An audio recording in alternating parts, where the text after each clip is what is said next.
Just go. Just feel it. I'm having fun with it. Are you? And we're Thunderpussy here at Cal Jam, having fun with Rob! On Front Row Live. Meow. We have a record. It's real. Yeah, and it's crazy to all of us that we have a record, but it's out there in the world, and there's no going back. No do-overs. Good. Listen to it, love it, buy it. And it's the self-titled. Gospel of the pussy. There we go.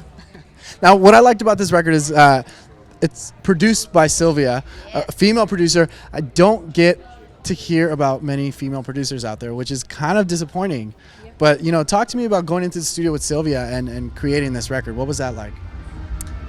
Magic. Have you done acid? Have I what? Have you done acid? Not yet. Am I about to with Thunderpussy? Yeah. Once we turn the camera off. Okay, imagine. Okay. Turn the camera off. We're gonna drop some acid. Hold on. Uh-oh. Okay, it's feeling better. That's what it's like. Wow. 24/7, yeah. Wow. Yeah, it's fucked up. She's an alien. She's total alien. Magic. Mama Magic. What made you guys want to go and work with her? Obviously because it's Sylvia. She's a badass. But, I mean, what caught your attention with her? I didn't know that there was a woman that did that shit. And it wasn't even like, oh, let's find a lady. Yeah. Just like when Thunderpussy wasn't like, oh, let's be a girl band. But we ended up getting asked to do a song with her at a studio in Seattle called Avast. Heads up, Stuart. Love your studio. And we went in the studio with Sylvia for only 2 days. And it was so that Sylvia could do a workshop. And we were just the lab rats, if you will, the guinea pigs. So we were just the band doing a song with Sylvia. And I think after like 10 minutes of being in the studio with her, we were just like, this is it. This is our person. You know, not woman, band, alien, doesn't matter. We were just like, this is our human. She gets us. Not a human, though. This is our alien. She is an alien that comes from a different planet and works in such a different way. And she pulls things out of this, or like maybe Mary Poppins, she pulls things out of she flies in from nowhere and then leaves to somewhere else. But her mind is like, she's got a sexy brain. She just pulls things out of nowhere and is ready to experiment and explore different tactics and sounds, and she's really playful, and you have to have a lot of play in what you're doing in order for it to really expand, I think. So yeah, just have fun with it. What do you feel was the biggest challenge that she had you guys do on this record? Have fun with it. It's hard to have fun That with was it. hard? No, I'm just. No, that was the. You guys are so serious, damn it. That was the easiest part. Okay, what was the question? Sorry. Well, what was the biggest challenge that she gave you in the studio? Oh, she made us not think. Oh. How do you do that? It's a great question. Drugs. Drugs. No, you just can't overthink it. Okay. Like, we'd be tracking and Ruby. I just remember this one time we were working on a song. We had done a bunch of takes, and we're like in the middle of one. And Sylvia like hits the stop button in our headphones. She's like, "Ruby!"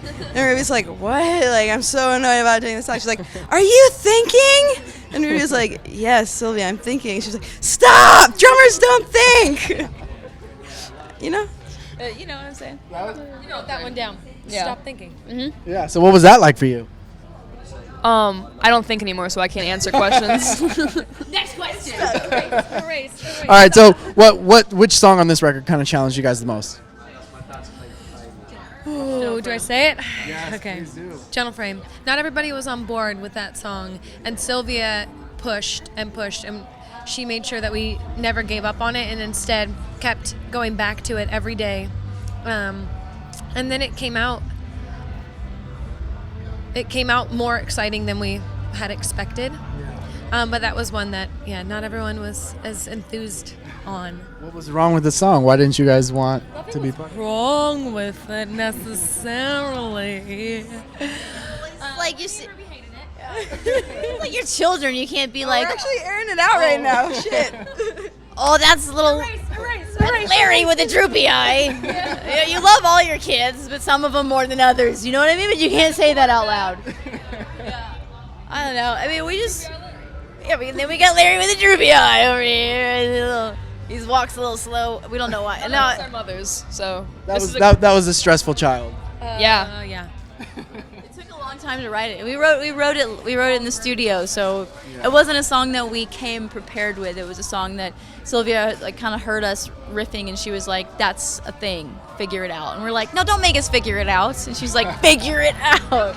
We showed parts of, and that was one out of the little tool, out of our little Thunderpussy encyclopedia that she actually wanted to keep writing into, instead of being like, okay, turn the page on that one. So that was cool. That was pretty cool. Now, with the experience of working with Sylvia on this record, how do you guys feel like, or how do you ladies feel the evolution in the songwriting? How did it evolve? She and I have to also give a shout out to Mike McCready, who we also made a song with. They both did the same thing in different degrees for me personally, which was akin to Stop Thinking, which was first Sylvia did this where she was like, you record a track, you do your solo, your overdub or whatever, and you'd be like, I need to do it again, and she'd be like, no, you don't. You're capturing a moment. That's the moment.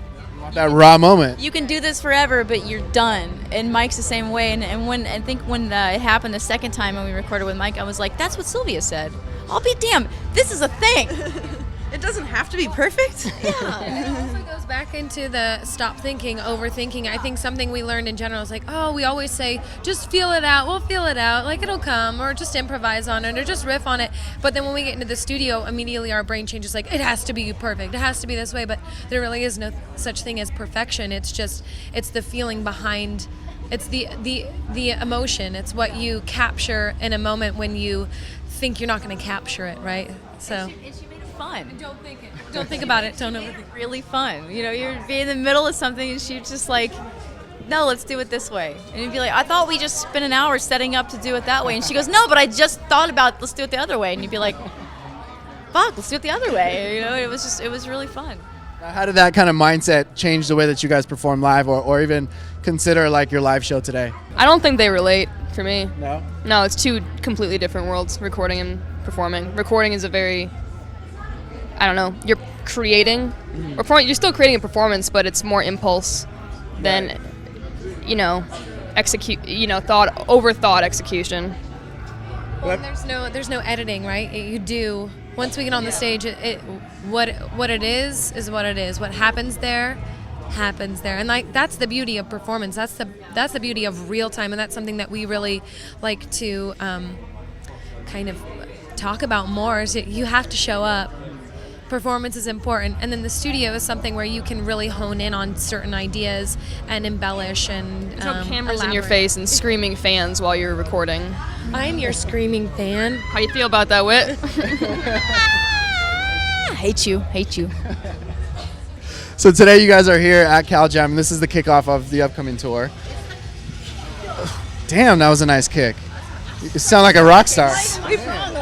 We practice our high kicks. We should all try it. Maybe everyone should try on their yeah. 1, 2, 3.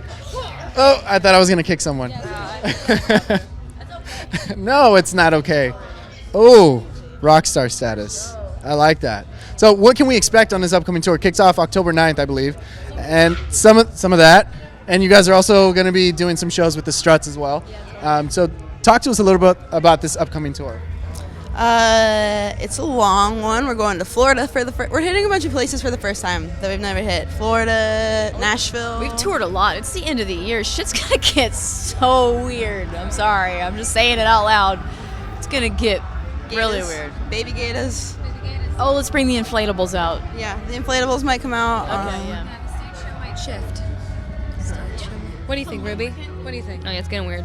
Yeah. It's getting weird. Grease you up like a space monkey, you know what I'm saying? Shave that head and just grease you The up only again. way to find out is to show up. You got to do it. You got to check out the show.